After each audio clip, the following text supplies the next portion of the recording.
Çoxsəsliliyin səsi Araz News radiosunu dinləyirsiniz. Araz News radyosunun hörmətli dinləyiciləri, salamlar. Siz gündəm proqramına qulaq asırsınız. İranda siyasi başçıların aradan götürülməsi, qonşu ölkələrə atılan raketlər və bölgədə yaranan yeni hərbi etilaflar ölkəni tanımlanmamış və asılıb qalmış bir vəziyyətə salıb. Böhranın dərinləşməsi ilə bərabər Hürmüz boğazı və Xarç adası üzərində qara bulutlar görünməkdədir. Bugünkü proqramımızda İranın yeni savaş stratejisini, Hürmüz boğazı üçün cızılan senaryoları və bu təhlükəli yönəlimin gələcəyini dəqiq analiz edəcəyik. Bizimlə qalın. Amerika və İsrail ilə İran arasında hərbi savaşın başlamasından bir ay keçir. Əli Xamneyi və bir neçə yuxarı rütbəli başçının aradan götürülməsinə baxmayaraq, hələ də Cumhuriyyət İslaminin bu olaylar qarşısında nə edəcəyi və hansı yolu seçəcəyi bəlli deyil. Ölkə bir növ aslanıb qalıb və bu gəlişmələr qarşısında savaş stratejisi və yönəlimi bəlli edilməyib və tanımlanmamış, açıqlanmamış bir vəziyyətdə qalıb. Qonşu ölkələrə raket atılmasını bu qeyri-şəffaf və stratejik hədəfdən yoxsul olan yanaşmanın bir hissəsi kimi qələmə vermək olar.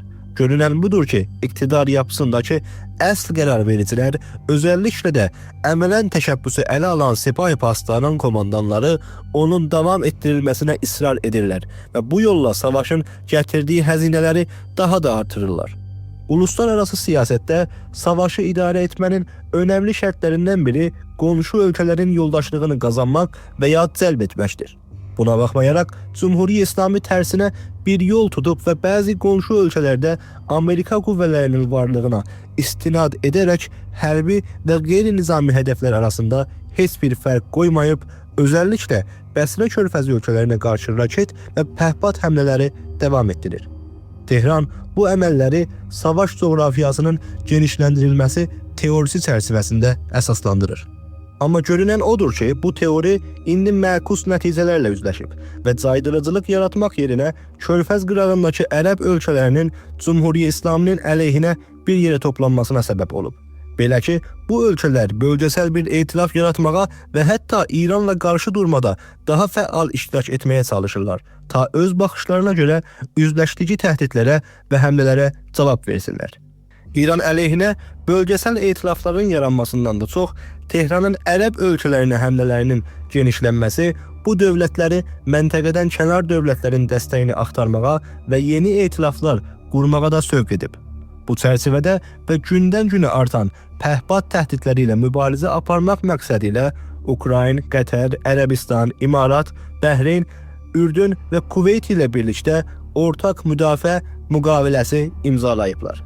Bu müqavilə Cumhuriyyət İslaminin hərbi stratejilərinə qarşı olan narahatlığın beynəlxalq bir səviyyəyə çatmasının və ona qarşı həmahəng olunmuş müdafiə sistemlərinin yaradılmasının bariz göstəricisi sayıla bilər. Tehranın Körfəz ölkələrinə qarşı raket saldırılarının davam etməsi ilə bərabər Ukraynanın hərbi mütəxəssisləri bu ölkələrin müdafiə gücünü artırmaq üçün onlara texniki məsləhətlər və dəstəklər verirlər. Bu istiqamətdə Ukrayna prezidenti bundan öncə bildirmişdi ki, Qətər, Ərəbistan, İmarat, Bəhreyn, Ürdün və Kuveyt dövlətləri Kiyev ilə pəhpat təhdidləri ilə mübarizə təcrübələrindən yararlanmaq sahəsində əməkdaşlıq üçün rəsmi istək göndəriblər. Bu gəlişmələrlə yanaşı İranın Körfəz ölkələrinə həmlələrinin davamı və Hürmüz boğazında gərginliyin artması yeni hərbi senaryoların nəzərdən keçirilməsi ilə bağlı təxminləri gücləndirib.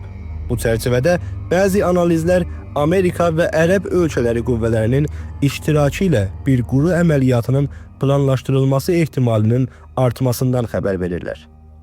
Bu əməliyyatın hədəfi Xark adası və Üçlü adalar, yəni Böyük Tümb, Kiçik Tümb və Əbu Musa kimi stratejik məntəqələri ələ keçirmək ola bilər. Belə bir senaryo gerçəkləşərsə, Hürmüz boğazı üzərində etkili nəzarət yaratmaq və İranın hücum potansiyelini azaltmaq məqsədi ilə izlənilə bilər. Bu barədə Washington Post qəzeti Amerikalı məqamlara istinad edərək Pentagonun İranda ehtimali bir məhdud quru, yəni zəmini əməliyyat üçün hazırlıq gördüyünü iddia edib. Bu rapor esasında sözü gedən senaryo geniş miqyaslı bir təhacüm kimi yox, bəlkə özəl əməliyyat qüvvələri və adi piyada bölmələrini ihatə edən tərkib edilmiş bir əməliyyat kimi tanımlanıb. Həmin mənbələrə görə bu əməliyyatın müddəti barədə təxminlər fərqlidir. Bəzi məqamlar onu neçə həftə, bəziləri isə neçə ay kimi dəyərləndiriblər. Həmçinin Amerikanın keçmiş müdafiə məqamlarından biri vurğulayıb ki, İran topraklarının məhdud bir hissəsinin işğalı gələcək ehtimali müzakirələrdə bir təzyiq aləti, yəni əhrumi fişar kimi istifadə oluna bilər. Eyni halda İsrailin müdafiə məqamları Xark adasını təməl bir hədəf hesab edirlər. Onların dediyinə görə bu adanın ələ keçirilməsi ilə İran əməldən neft ixrac etmək qabiliyyətini itirəcək və Tehranın iqtisadi təzyiq gücü tamamilə aradan gedəcəkdir. Onlar inanırlar ki, belə bir təzyiq İranın daxili iqtisadiyyatında ağır böhranlara, o cümlədən ərz gəlirlərinin azalmasına, milli pulun dəyərinin düşməsinə və hakimiyyətin təhlükəsizlik yapılarını maliyyələşdirə bilməməsinə səbəb olacaqdır.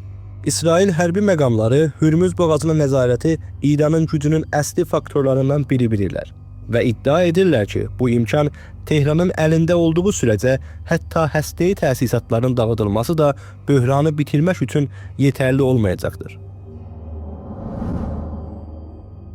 Bu arada Amerika prezidenti Donald Trump öz çıxışlarında dəfələrlə Hürmüz boğazının açılmasının zəruri olduğunu vurğulayıb və hətta bir çıxışında ondan Trump boğazı kimi ad aparıb. Bu mövqe bəzi müşahidəçilərin fikrincə onun bu strategik keçiddə gəmicilik azadlığını təmin etmək üçün maksimum təzyiq tətbiq etməkdə ciddi olduğunu göstərir. Trump həmçinin Hürmüz boğazının açılmasını İranla ediləcək hər hansı bir sazişin əsli şərti kimi irəli sürüb və deyib, bu yolun bağlı qalması davam edərsə, İranın həyati zirsaqtları, o cümlədən enerji və bərq sahələrinin hədəf alınması seçimi masa üzərində olacaqdır. Buna qarşı İran məqamları müzakirəyə giriş barədə qərar vermək üçün 10 günlük bir möhlət istəyiblər. Lakin Cumhuri İslaminin savaş yönəlimi və savaş teorisinin davamı bəzi analistlərin baxışına görə saziş əldə etmək üfüqünü ciddi şübhələrlə üz-üzə qoyub və İranın daxili sübatı, iqtisadi və ictimai gələcəyi üçün ağır sonuçları ola bilər. Tavsif olunan bu gəlişmələr çərçivəsində İranın müdafiə teorisini qeyri-mütəqarin caydırıcılıq, yəni bazdarəndəgi namütəqarin modelindən bir növ hücumcu risk qəbul etmə modelinə keçid etməkdə dəyərləndirmək olar.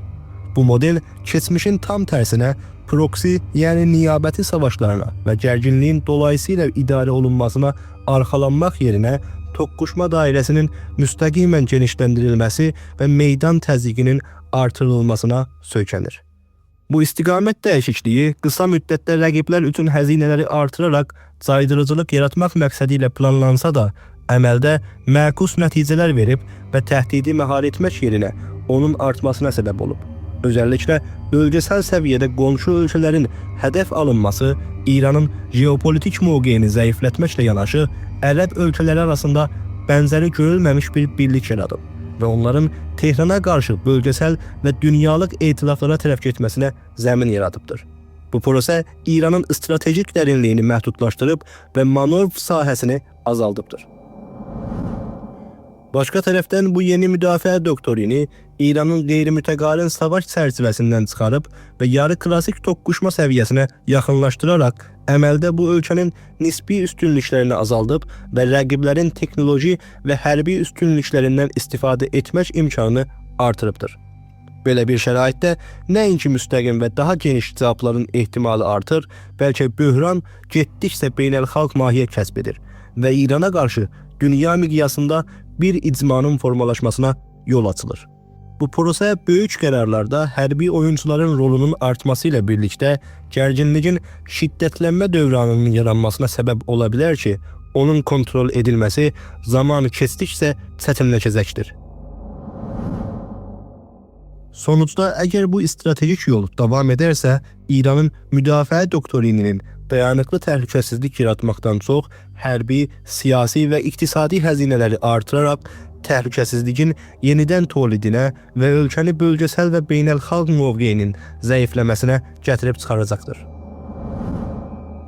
Değerli dinleyiciler, siz Araz News Radyosu'nun gündem programına kulak astınız. Bölgenin geleceği ve siyasi dönüm noktaları ile bağlı təhlillərimiz devam edecek. Özünüzden muğayat olun. Gelecek bölümümüze dek esen kalın. Çox səsliliyin səsi Araz News radiosunu dinləyirsiniz.